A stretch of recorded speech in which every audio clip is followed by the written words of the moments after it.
Alright, on to part 11. Now we're going into the caves where we were just getting dynamite thrown at us. So we do have to be wary of that guy, LeVar Burton sounding dude that's chucking dynamite in a tiny confined space. But there is a little radio tower off to the side here where we can get some supplies. Just be wary of the cutscenes or the disorienting stuff that triggers whenever you're here. Otherwise, you might walk off an edge. Yeah, I wasn't expecting the cutscene, and it kind of messed up where I was looking at, and I walked right off the edge. So that was certainly something. But again, we're just going to grab the supplies and not instantly die this time while falling off a ledge. So here I take my time a little bit more, make sure that I'm lined up going straight, and it actually didn't do it this time. I think last time it was literally just a dick me. So that was certainly interesting. Again, we do have to worry about the dude throwing dynamite, but we also have to worry about all of the enemies, like Festers here. Just don't mind genius me trying to throw a Molotov underwater to hit the Fester. It's not one of my brightest decisions.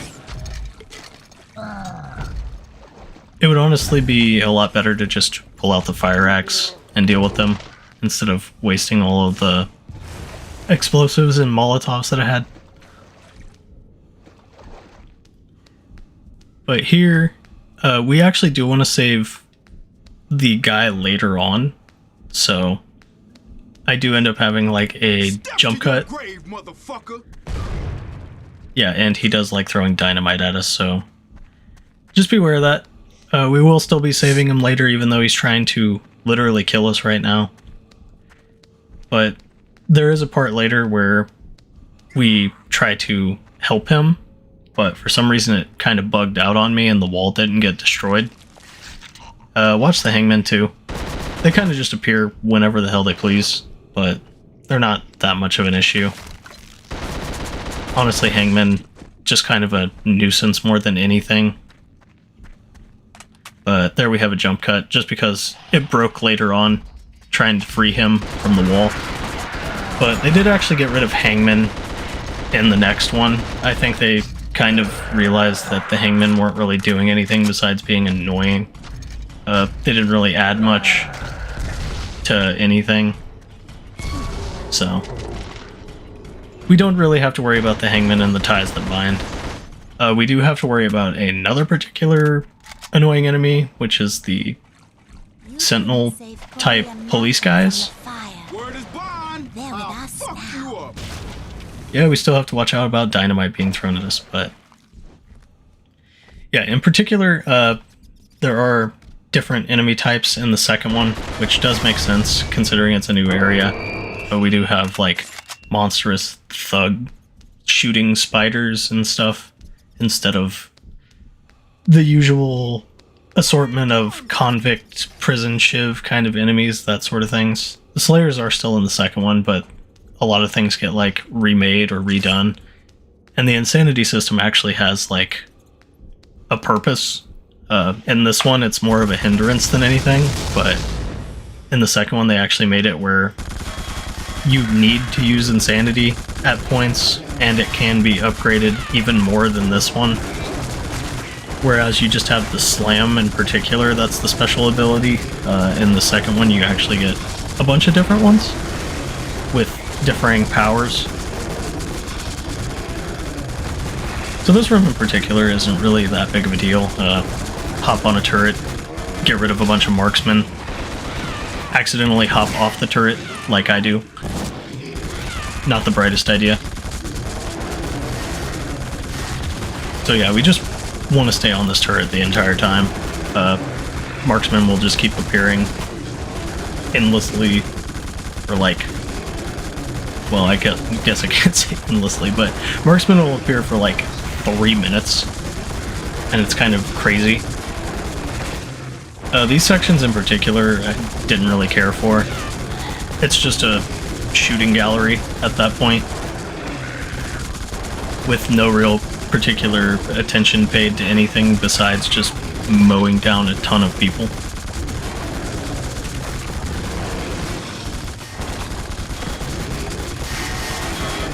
Oh, that guy got a little close for comfort. The biggest problem in this room is just the mainliners. For the most part, they can't really hit you through the machine gun, but at the same time, if they do hit you, they're really annoying. And there is a property in this game where dead bodies can actually block your shots. It does come up on occasion, but not enough to really make note of. But yeah, if you do play this, dead bodies can block your shots, especially if they are right on top of you whenever you're on one of the mounted turrets. And it is a real pain in the ass. Because you will get absolutely nothing done with it. The bodies do eventually disappear, but it does take like other bodies happening to disappear in that time. Hey, you! Yeah, and then this guy, we just have to throw our dynamite at this wall to get him out. It is a good morality decision to get this guy out. So, we just want to destroy the wall. You gotta blow this wall We just have to make sure that it explodes near the wall, without blowing ourselves up, of course. Thanks, man.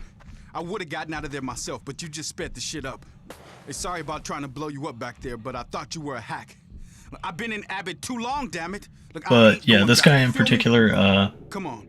We can actually take him into the next cutscene, but I happen to get him immediately killed.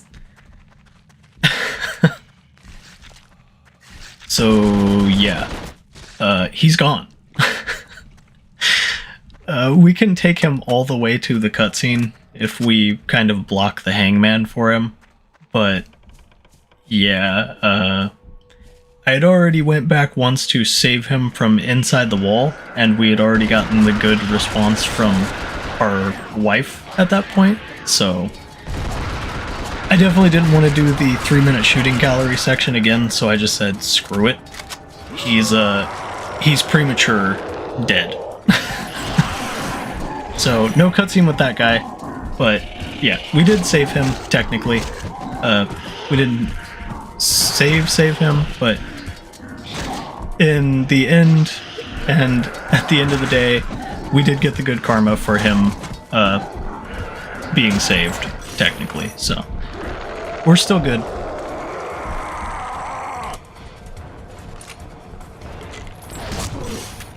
So we're just gonna work our way through the cave system some more. That guy, if he was with us, he can actually help us out.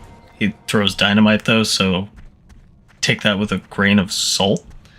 Because if anyone has seen the part with Clem and the Molotovs, yeah, imagine a guy doing that with dynamite, and explosions hurt a lot, so it can really mess up your day if the dude is hitting you with the stuff.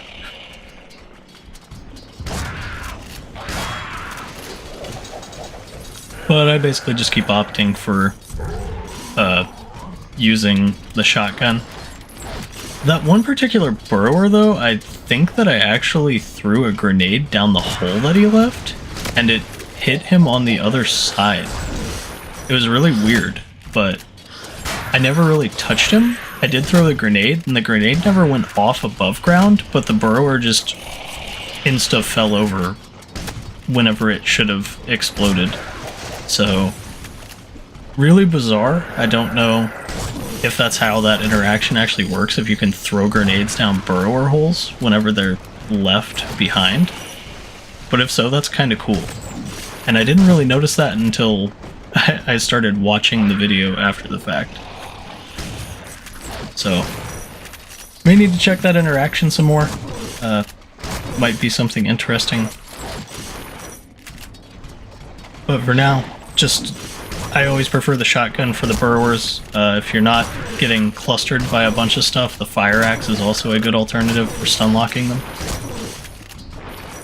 But yeah, definitely prefer shotgun for crowd control, if I can help it.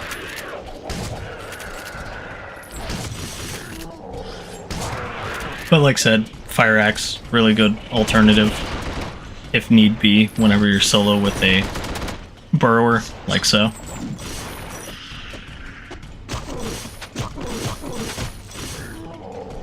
Not really sure what that Slayer right there is doing. He's just kind of staring into the wall, but we're just going to leave him be because I don't want to keep getting rid of Slayers that keep respawning, so yeah, definitely just over that.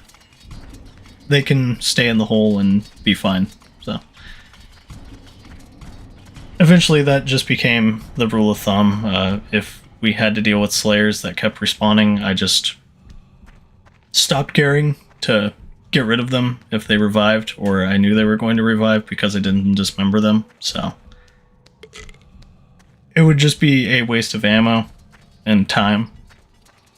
So they're going to be clinking around down there, and we're just going to go carrying on to the next part. And we do have more burrowers and some marksmen. I do try out the flamethrower a little bit just to see how it does. And it's a really good stun locking weapon for the most part. Like I said, really good weapon, not a whole lot of ammo though. So I really like the flamethrower, but at the same time, we never really get to use it just because I never really get a whole lot of ammo for it. If there is more ammo, can't really say, but As long as it takes. Those girls gonna find us? I don't think so. There's plenty of ventilation. Calm down. What about food? I don't know. I think we should. Rhett. Yeah? When we run out of food. But yeah, there's some convicts hiding out in these cave systems. Really weird. They just don't want to die. So, makes sense. But poor Rhett is definitely going to be eaten. Though I assume that most everything on this island is kind of wiped after the game. Because the second one implies that a special group comes in and just starts, like, cleaning house. But here we're going to have a fight with Hermes. His fight in particular isn't too hard. The biggest thing is just shutting off the gas in the beginning. So, yeah. This was actually a fight where I overthought it and didn't do the right thing at the right time in particular. But if you shut off at the gas at the beginning of this fight, it's basically a non-issue. That's what carnate does. It brings out the killer inside. It's the perfect place for you. But yeah, Hermes is trying to turn us over to his cause. Basically, I am the evil guy. Hee hee. There's a difference between those that feel. But we want to shut off all of these vents that Hermes can use. First order of business is definitely shutting off the gas in the four corners of the room. I didn't really realize it until after the fact. In the chamber, there is an intense. So I did end up burning through a lot of my health bottles doing this. But yeah, we need to shut off the gas. It was kind of one of those fights where I was overthinking it, thinking that maybe blocking the vents on the floor would be the answer. But it's literally just walking up to these gas pipes and shutting them off. I didn't really think it would be that simple of an answer. But yeah, once you shut off all of the gas pipes, the room literally can't flood with gas anymore. And you're good. From there you can block off all the vents. Over the years, every form of human killing has found its place. He does kind of pick and choose certain vents that he goes to. I figured you'd block off the vent where I had this box with the boat, well, like, just sitting up there. It seemed like that would make sense, where you destroy these beams and the boat would fall on the last vent there. Then you'd have to appear in front of the... furnace area, but I didn't really see another way of shutting that vent, so part of me just kind of waited until he got to that vent in particular in front of the furnace, and then used the steam to blow him into it. So yeah, I gave it a few attempts of putting the boat down, but after that it was just, you have to wait for him to get to this vent and then blow him in. Next level. I put myself in the chamber. But I didn't die. Not exactly. So he just needs to go to this vent and then put him in the furnace. And once he's in the furnace, we just walk up and shut the door. And that's the Hermes boss fight. So now we're on to basically the final stretch of the game. I'd consider it like the last gauntlet of the island. So we'll get to the penultimate part and then the ultimate final part. But we'll get to that in the next part. So till then, let me know what you guys think and have a good one.